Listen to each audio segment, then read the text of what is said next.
रान साहब, ये जो अदालतों की तकसीम का नोटिफिकेशन है और पिछले तकरीबन 1.5 महीना होने वाला स्ट्राइक जारी है, तो क्या समझते हैं कि ये नोटिफिकेशन अदलिया ने ठीक निकाला, अदालतों की तकसीम होनी चाहिए या नहीं होनी चाहिए? इसमें स्पेसिफिकली अपना बताएं कि आप क्या सोचते हैं इस इशू के हवाले से। मैं समझता हूँ कि पहले तो हमें अपने गिरेबान के अंदर झांकना चाहिए। जो दूसरी वाली साइड है उनका पॉइंट ऑफ व्यू इसमें आया कि आपकी 2-3 कैबिनेट्स ने मुसलसल हमें इस चीज़ को, हमारी इस चीज़ को उन्होंने वैलिडेट की है।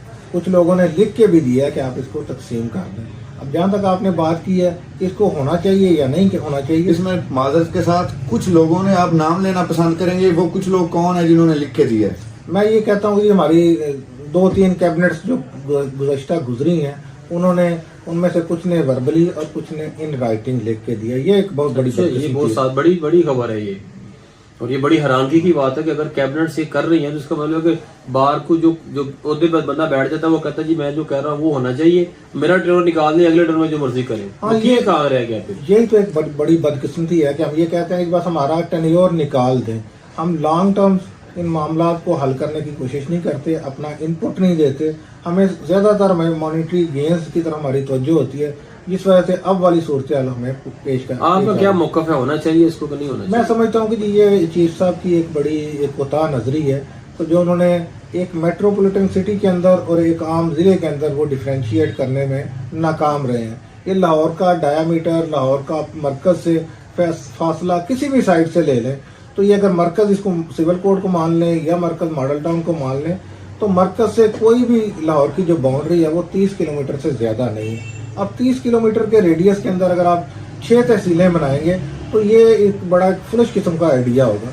ये हो नहीं सकता कि मेरे पास मॉडल टाउन का, मेरे पास कैंट का या मेरे पास या रायवेंड का मेरे पास काम ना आए। अब आप देख लें कि सिविल सूट तो शुरू ही 4-5 पेशियों के बाद होता है। अब जो मेरा क्लाइंट है उसकी सेटिस्फेक्शन उस वक्त होगी जब मैं वहाँ पहुँचूंगा। तो ये जो सिविल कोर्ट्स हैं, हम ये नहीं कहते कि ये यहीं पे सेक्रेटरीट के साथ रहें। हमारा एक मुतालबा है कि इस मेट्रोपॉलिटन सिटी की तमाम सिविल कोर्ट्स उनका प्रेमिसेस एक हो, उसके अंदर आप तकसीम कर लें। वहाँ मॉडल टाउन भी एक ब्लॉक दे दें, वहाँ कैंट को एक ब्लॉक दे दें, लेकिन वहाँ वकला, साइलिन और निज़ाम इंसाफ की रवानी के लिए या उसकी सहूलत के लिए ये मौजूद तरीन बात है कि हम वकील वहाँ पे बैठा हुआ है। ये अक्सर बेशतर आप सारे काम करने वाले वकला इसको फेस करते हैं। आप 2 दफ़ा 3 दफ़ा किसी हुक्म इम्तनाई पर बहस करके आते हैं, बाद में आप अपने मुंशी को भिजवाते हैं कि जाके ऑर्डर की कॉपी बनवाओ, और मुंशी जाके कहता है कि जी जज साहब कह रहे हैं कि वकील साहब को दोबारा बुलाएं और दोबारा हमें असिस्ट करें। अब अगर आप यही सारा काम, ये सारी बहस मॉडल टाउन करके आए हैं, रायवेंड करके आए हैं, और यहाँ आप बैठ के अपने घर बैठे हुए हैं, कैंट बैठे हुए हैं या सिविल कोर्ट बैठे हैं, तो आपको दोबारा से जाना पड़े, तो मैं समझता हूँ ये साइल के लिए भी एक बहुत बड़ी ज्यादती होगी। अच्छा, इसलिए मैं समझता हूँ कि ये प्रेमिसेस एक होना चाहिए, और ये जो नोटिफिकेशन है ये गैर फितरी भी है, ये नाइंसाफ़ी पर भी मुबनी है, और ये निज़ाम इंसाफ की राह के अंदर भी हायल होगा। इसलिए इसे हर सूरत के अंदर विड्रॉ होना चाहिए। पर इसमें राना साहब, मेरा स्पेसिफिकली एक क्वेश्चन था कि ये जो अभी स्ट्राइक चल रही है, आप समझते हैं कि जो कैबिनेट है उसका जो ये लाया अमल है स्ट्राइक का, ये दुरुस्त है या इसे आगे भी जाना चाहिए? ये जी जो हड़ताल है, जो मुज़ाकरात हैं, ये सारे के सारे अपने मुतालबात को मनवाने के जमहूरी और पुरअमन ज़राए हैं। जहाँ हम डबल ग्रेजुएट्स वकला से ये तवक्को की जाती है कि हम अपना मुकदमा ज़्यादा महज़बाना अंदाज में पेश करेंगे, वहाँ बेंच जिसमें कि हमसे ज़्यादा मैं समझता हूँ तजर्बाकार लोग गए होते हैं, उनका भी ये फ़र्ज़ है कि वो बार की नबज़ को भी समझें और इस मसले की हसासियत को भी इंसाफ की बुनियाद के ऊपर इंसाफ के मीज़ान में डालें। अगर वो हमारे जज्बात को मुसलसल इस हड़ताल जिसकी वजह से वकला, जिसकी वजह से साइलिन, जिसकी वजह से सारे का सारा निज़ाम इंसाफ स्टक हुआ पड़ा है, और एक शख्स अपनी अना और अपनी तकब्बर और अपने गुरूर के ज़ेरे असर वो कहता है कि मैं आपकी कोई बात सुनने के लिए तैयार नहीं हूँ, तो फिर मैं भी समझता हूँ फिर वकला को वो सारे के सारे हरबे इस्तेमाल करने चाहिए जो ये जो इख्तियार रखने वाले लोग हैं, जो साहबाने इख्तियार हैं, इनको मजबूर कर सकें, इनको इस बात की तरफ मुतवज्जो कर सकें। उसके लिए अगर हमें सड़कों पर निकलना पड़े, हमें सड़कों के ऊपर निकलना चाहिए। उसके लिए अगर हमें चीफ साहब की कोर्ट या उनके गेट के बाहर धरना देना पड़े तो हमें धरना भी देना चाहिए। उसके लिए अगर हमें हाई कोर्ट का घेराव करना पड़े, हमें बिल्कुल घेराव करना चाहिए। ये सारे के सारे पुरअमन जमहूरी ज़राए हैं और हमें इनको इख्तियार करने से किसी हिचकिचाहट का सामना नहीं करना चाहिए, ना हमें कोई हिचकिचाहट होनी चाहिए। अगर मद्दे मुकाबल आपको आपके जमहूरी आईनी और तस्लीम शुदा हकूक देने से इनकारी है, बल्कि उसके ऊपर बात करने से भी इनकारी है, तो फिर इस बात में हमें कोई किसी किस्म का कोई अमर माने नहीं होना चाहिए कि हम हर किस्म का हथकंडा इस्तेमाल करें, हम एहतजाज भी करें, हम CM हाउस भी जाएं, हम PM हाउस भी जाएं, हम सुप्रीम कोर्ट भी जाएं, हम हाई कोर्ट भी जाएं, और हमें अपना ये मुतालबा, इससे पीछे हम हट नहीं सकते। हमें एक डिक्लेयर्ड किस्म का स्टांस ले चुके हैं, हम ये कह चुके हैं कि इस नोटिफिकेशन की वापसी, ये इसके अलावा हम किसी बात के ऊपर, इससे कम किसी बात के ऊपर राजी नहीं है। तो ये चूंकि एक बार का फैसला है, तो उसको हमें बिल्कुल मनवाना चाहिए, इम्प्लीमेंट करना चाहिए। लेकिन मैं समझता हूँ कि हमें ये अनलिमिटेड टाइम तक लोगों को इंतजार की सूली पर चढ़ाना, ये यानी अगर दमादम मसला अंदर है तो दमादम मसला शुरू कर दे। अगर मैं समझता हूँ वही वाली बात है, अगर पुरअमन नहीं मान रहे, खाली हड़ताल से इसके हाँ। ऊपर असर नहीं हो रहा, हाँ। तो फिर हमें चीफ साहब की कोर्ट के अंदर जाना चाहिए, प्ले कार्ड लेके जाना चाहिए, वहां जाके बैठना चाहिए, उनको अपनी बात सुनवानी चाहिए और हमारी बात उनको माननी चाहिए। अगर वो नहीं मानते तो फिर हमें वहाँ पे बिल्कुल बैठना चाहिए, एहतजाज करना चाहिए, और इन सारे अनासर का हाई कोर्ट के अंदर अगर दाखिला बंद करना पड़े तो करना चाहिए, और सुप्रीम कोर्ट के अंदर भी हमें लेके जाना। जी, अब आप फाइनली तौर पे ये बता दें, आप बतौर सीनियर नायब सदर आपने बार को रिप्रेजेंट किया, आप ये बताएं कि लाहौर बार की टोटल पर मंथ आमदनी जो वो कलेक्ट करती है बाहर से, पार्किंग से, अदरवाइज सोर्सेज से, वो कितने करोड़ों पे मुहित है या लाखों पे मुहित है? कितनी अमाउंट है जो हर महीने बार कलेक्ट करती है, और उसका इस्तेमाल क्या होता है? ये मुख्तसर इसका जवाब दे दें। बड़ा भी आपने हसास सवाल कर दिया है, लेकिन अगर कुछ दोस्त ये भट्टी साहब इसको सेकंड करेंगे, मैंने अपने टेन्योर में ये शायद सबसे बड़ा गैर रवायती हमारा स्टेप था कि वो रूटीन में तो हमें अकाउंट्स की तफसील ही नहीं बताई जा रही थी। मैंने पहले अपने सुप्रिटेंडेंट साहब को लिखा, फिर उसके बाद उनकी मिन्नत की, फिर जो भी ज़राए थे वो इस्तेमाल करके मैंने वो सारे के सारे अकाउंट्स की डिटेल हासिल की। तो उस वक्त जब ये हमारा मुल्क इक़्तिसादी तौर पर भी मुश्किलात का शिकार था कोरोना की वजह से, हमारे ठेके भी मुतासर थे, अदालतें भी बंद थी, तो तब उस वक्त की कैलकुलेशन के मुताबिक बार की टोटल आमदनी 8 करोड़ रुपया थी per month, per year 8 crore रुपया थी जी। ओके। और उसके अंदर ये सारे के सारे ठेके शामिल थे, उसके अंदर ये 2000 आप कह रहे हैं 2020 की बात कर 2020 में 8 करोड़ सालाना बार की इनकम थी जो बार के अकाउंट में आती है बगैर किसी गवर्नमेंट की मदद के, कोरोना के दिनों में ये हमने वो 50% लगाई थी उस वक्त, ठीक क्योंकि है। कोरोना में वो ठेकेदार साहब कह रहे थे जी ज़ाहिर है अदालतें बंद हैं, तो इसका मतलब ये है कि ये फिर अगर हम इसको एक्सपोजिशन में जाएं तो ये फिर अबाउट कोई 15 करोड़ के लगभग पर मंथ इनकम है। अब तो आप ये कह लें कि जी उसको तो गुजरे हुए भी 4 साल हो गए हैं। उसके बाद फिर हमने पहले 2 लाइनें लगती थी यहाँ सिविल मस्जिद ब्लॉक और सीनियर सिविल जज ब्लॉक में, अब तो मेरे ख्याल में माशाल्लाह से 3-3, 4-4 लाइनें कर दी हैं। ठीक है। ऐसे ही लोअर माल का भी हमने बहुत सारा कब्जा कर लिया, जिस वजह से आम जो मुसाफिर हैं वो भी हमें कोई अच्छे अल्फाज में याद नहीं करते, हमका रफ्ता रोकते। ये कितने तो करोड़ ये सारा कुछ करने का मतलब, बताने का मकसद ये है कि ये अगर पार्किंग 2 लाइन्स की जो थी वो 3.5-4 करोड़ रुपया थी, तो अब तो उसको मल्टीप्लाई होना चाहिए। ठीक है। और इसके साथ साथ मैं आपको एक बड़ी बात बताता हूँ जो आपके लिए एक इंफॉर्मेशन होगी। तब हमारा सालाना खर्चा जो था वो था जी 2.25 करोड़ रुपया। अच्छा। इसके अंदर ये सारी की सारी तनख्वाहें थी। मैंने एक लिख के प्रपोजल दी थी कि अगर हम बिल्कुल रफली भी देखें तो हमें सालाना 5 से 6 करोड़ रुपया हमारी जेब के अंदर आना चाहिए। अच्छा।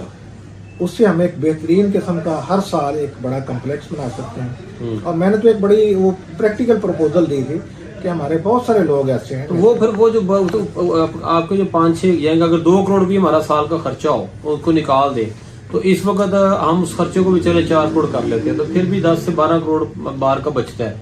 तो वो फिर आंसर पैसे जाते किधर है? उनको पैसों को कहाँ गायब हो जाते हैं? वो ये जी जो कैबिनेट्स होती हैं ना जी, इसके अंदर कोई पर्दे वाली बात नहीं, ज़ाहिर है इसके सारे व्यूअर्स हम अपने वकला ही हैं।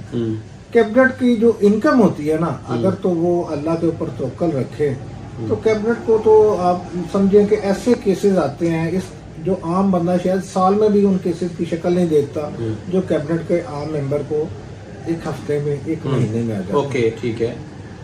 तो बार का ये इन पैसों का क्या होता है? बार जो है ना, बार की जो क़यादत बड़े अरसे तक ये आप कह लें 1-1.5 दिहाई से पहले तक हाँ। वो जो बाहर के पैसे होते थे ना, ये जो मुख्तलिफ टैक्सेस हाँ। की मद में आते थे, हाँ। ठेकों की मद में आते, इसको हराम मुतलक समझते थे। ओके। वो कहते थे ठीक है, हमने जो आमदनी है, हमें जो पैसे हमने केसेस के अंदर ऊपर नीचे करे, हम जजेस को उनको रिक्वेस्ट करें या दूसरे जराए इस्तेमाल करके अपने केसेस फैसला करवाएं, ये हमारे लिए जायज़ है। लेकिन ये जो बाहर का पैसा है, ठेकों का पैसा है, ये हमारे लिए बिल्कुल ऐसा है नो गो एरिया। बिल्कुल सही लेकिन बात। फिर वक्त गुजरने के साथ साथ हवस के ज़रिए असर हमारी वैल्यूज इतनी वो नीचे चली गई कि अब हमारी लड़ाइयाँ होती थी।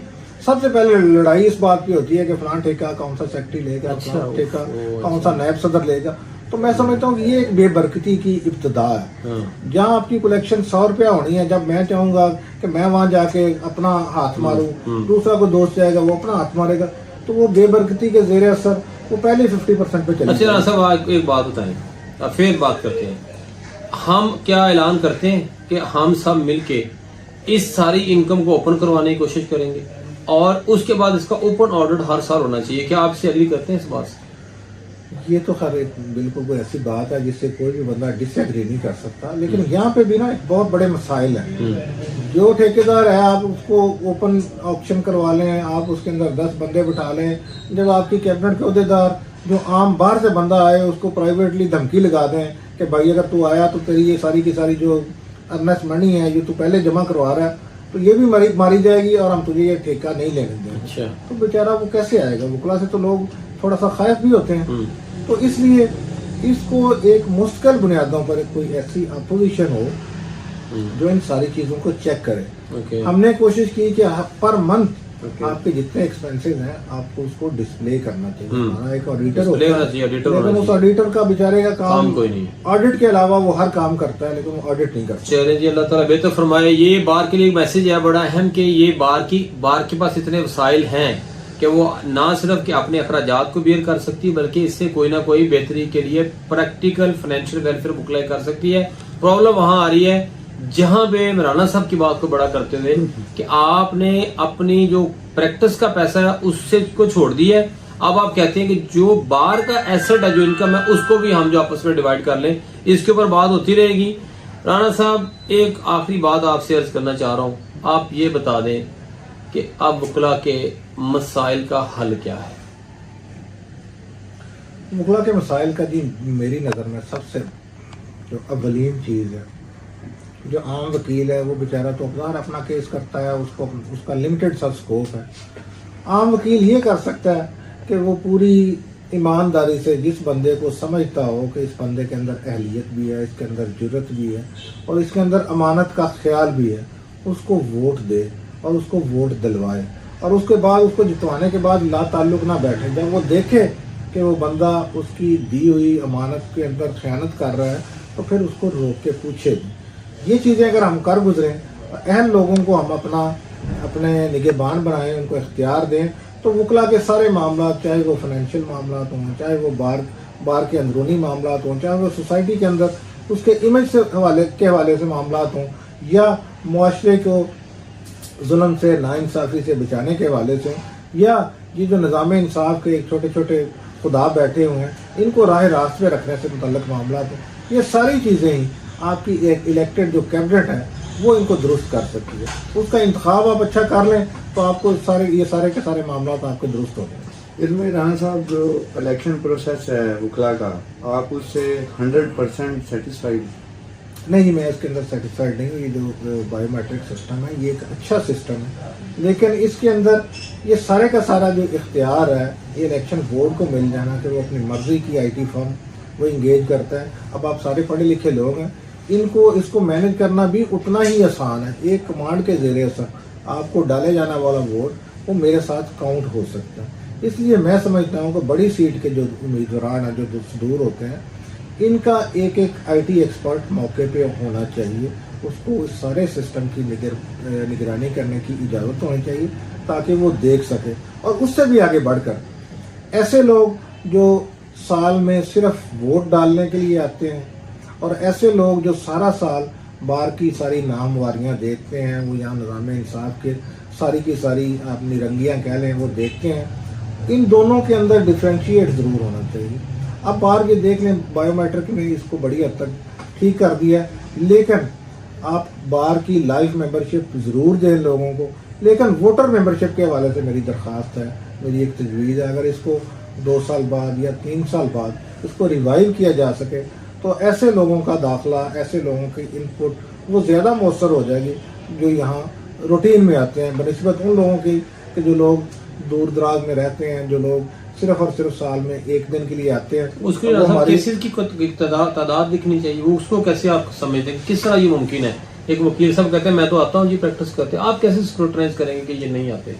ये जो एक मैंने गुजारिश की है ना इसमें, एक तो आप अपने हर 2 या 3 साल बाद वोटर जो लिस्ट है उसको आप रिवाइज करें, और आप अपनी बार के अंदर तो मैंने एक बात उसका क्या पैमाना होगा वो बताएं ना, सिंपल। हमने जो आप दरख्वास्त की है कि ये जो हमारे यहाँ ना सारी दुनिया के जमहूरी इदारों के अंदर अपोजिशन का एक बहुत बड़ा रोल है, ठीक है। यहाँ वहाँ हमारा एक फोरम है कि जिसके अंदर अपोजिशन बिल्कुल ही नहीं है, जो बताने वाला कोई नहीं है। जब एक जीत गया दूसरा फिर अपनी लाइन में लगा है कि मुझे भी मौका मिले, तो हमें मिल के इस चीज को, इसके ऊपर डिबेट भी हो सकती है, इसको हम सॉर्ट भी कर सकते हैं कि उसके अंदर कोई कैटेगरी बन जाए। शुरू के अंदर अगर हम उसको गैर रवायती तौर पर लें, सिविल सेशन की सिटिंग, आप सारे लोगों को पता है जो रूटीन में आने वाले हैं वो तो एक एक सिटिंग को जानते हैं, ठीक है। वो अपने ऐसे चेहरों को भी पहचानते हैं। उसके अंदर अगर आप कर सके पहले मरल में तजर्बाती तौर पर, आप बेशक वो 6 महीने की कोई शेडो कैबिनेट रख लें कि जिसके अंदर सिर्फ और सिर्फ वही लोग वोट डाल सकें, जो लोग जिनकी हाजिरियां 365 दिनों के हिसाब से एटलीस्ट वो 200 दिन तो इन प्रेमिसेस के अंदर एंटर हो। ऐसा कुछ सिस्टम तैयार कर लिया उसके लिए आप यहाँ पे बाहर एक बायोमेट्रिक मशीन लगा सकते हैं, आपकी जहाँ पे हाजिरियां काउंट हो जाए, आपका पता चले कि आपका इन कोर्ट्स के साथ, इन अदालतों के साथ आपका ताल्लुक है। अच्छी तजवीज है, यानी कि आप अगर आके बायोमेट्रिक करते हैं, एक तो स्क्रूटनाइज हो जाएगा जो यूनिफॉर्म में अंदर एंटर हो रहा है शख्स, क्या वो वकील है या नहीं है। अगर वकील है तो उसकी अपनी एक आइडेंटिटी जो है वो मार्क हो जाएगी। राणा साहब thank you very much. Ali Imran आपने कोई और चीज पूछनी हो पूछ लें। मैं सिर्फ एक छोटी सी रिक्वेस्ट और थी कि राणा साहब अगर पंजाब बार को एज इदारे उनकी कारकर्दगी के बारे में कोई ऑडियंस को बताना चाहें कि वो सेटिस्फाई हैं पंजाब बार काउंसिल की कारकर्दगी से, क्योंकि सबसे बड़ा जिली इदारा है जो वकला के अफेयर्स को कंट्रोल करता है, तो उस हवाले से अगर आप कुछ कहना चाहें। नहीं जी, मैं तो बिल्कुल मुतमईन नहीं हूँ। मैं जिस यूसी के अंदर यहाँ बैठा हुआ हूँ, यहाँ के हमारे जो इलेक्टेड चेयरमैन थे, उनका एक पॉलिटिकल जमात के साथ ताल्लुक था, वो लॉ ग्रेजुएट भी हैं। तो मैं देखता हूँ कि उन्होंने आज से तकरीबन 5-6 साल पहले, जब वो बिल्कुल आखिरी उनके दिन थे टेन्योर के, तो उनको गवर्नमेंट एक प्रोजेक्ट देती है, वो एक था 1 अरब रुपए का प्रोजेक्ट। और मैं जब से प्रैक्टिस में आया हूँ, मैं समझता हूँ कि हमें हमारी बार एसोसिएशन, बार काउंसिल, हमारी पाकिस्तान बार काउंसिल, ये मेल मिला के भी शायद पिछले 18-20 साल में 1 अरब रुपए का प्रोजेक्ट नहीं ले सके, जो कि एक यूसी चेयरमैन अपने आखिरी महीने में ले लेते हैं। मैं कल ही अखबार देख रहा था, वहाँ सहाफियों को उन्होंने कुछ 200 एकड़ के ऊपर उन्होंने वो दी है, रहायशी कॉलोनी दी है, और उसके साथ ही साथ उन्होंने कहा जी आपको हम कर्जे भी देंगे कि आप इसके ऊपर घर बना सकते। हमारे लिए कोई घर नहीं है, हमारे लिए कोई मेडिसिन नहीं है, हमारे लिए कोई सोसाइटी नहीं है, हमारे लिए कोई किसी किस्म की कोई ट्रांसपोर्ट नहीं है, हमारे बच्चों के लिए किसी किस्म का कोई तालीमी इदारा नहीं है। मैं समझता हूँ